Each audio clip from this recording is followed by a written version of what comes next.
మా పిన్ని వాళ్ళ ఇంట్లో సెకండ్ డే ఇది. ఈ రోజు నేనే అందరి కోసం నూడిల్స్ ప్రిపేర్ చేస్తాను. మా ఇంట్లో 5 మెంబర్స్ ఉంటాం కాబట్టి నాకు కరెక్ట్ కొలత తెలుసు ఏ ఇంగ్రీడియంట్ ఎంత వేయాలని. కానీ ఇక్కడ 15 మెంబర్స్కి నేనే కుక్ చేస్తున్నా.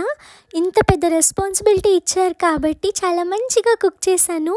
ఈ బాబు మా మామయ్య వాళ్ళ బాబు ఉయ్యాల జంపాలో ఊగుతాడంట. నా యూట్యూబ్ స్టార్ని విరగ్గొట్టేలా ఉన్నాడు. మమ్మీ వాళ్ళు లడ్డు ప్రిపేర్ చేస్తున్నారు. వాళ్ళంత కష్టపడి చేస్తున్నారు కదా, మేము తినకపోతే మా అమ్మమ్మ వంటలు అయితే ఇరగదీస్తారు.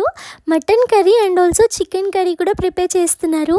మసాలా అప్పటికప్పుడు నూరి వేస్తే టేస్ట్ చాలా బాగుంటుంది.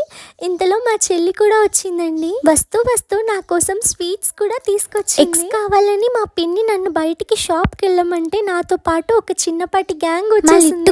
ఎప్పుడు టార్చర్ పెడుతూనే ఉంటాడు. అది కొనివ్వు ఇది కొన్ని. మేము ఇంటికి వచ్చేలోపు మమ్మీ వాళ్ళు మడుగులు ప్రిపేర్ చేస్తున్నారు. చాలా టేస్టీ ఉండే. నేను అన్నం తినాలి అంటే డెఫినెట్లీ టీవీ అయినా ఫోన్ అయినా ఉండాలి. నేను అలా అలవాటు చేసుకున్నా. కానీ ఇప్పుడు ఈ గోలలో టీవీ ఫోన్ ఏది పనిచేయదు. అయినా టీవీ ఫోన్ చూస్తూ తినడం కన్నా ఇలా అందరం కూర్చుని ముచ్చట్లు పెట్టుకుంటూ తింటే ఆ హ్యాపీనెస్ ఇంకా నెక్స్ట్ లెవెల్లో. అమ్మమ్మ మటన్ గుడాలు కూడా ప్రిపేర్ చేశారు. ఏదైనా అకేషన్ ఉంటే డెఫినెట్లీ రిఫ్రెషింగ్ కోసం ఏదైనా కూల్ డ్రింక్ ఉండాల్సిందే కదా. ఇంకా హ్యాపీగా తాగేసి మా స్టమక్ ని ఫుల్ చేసేసుకున్నాం. ఎంతైనా ఇంత టేస్టీగా వంట చేసిన మా అమ్మమ్మ బంగారం నిజంగా.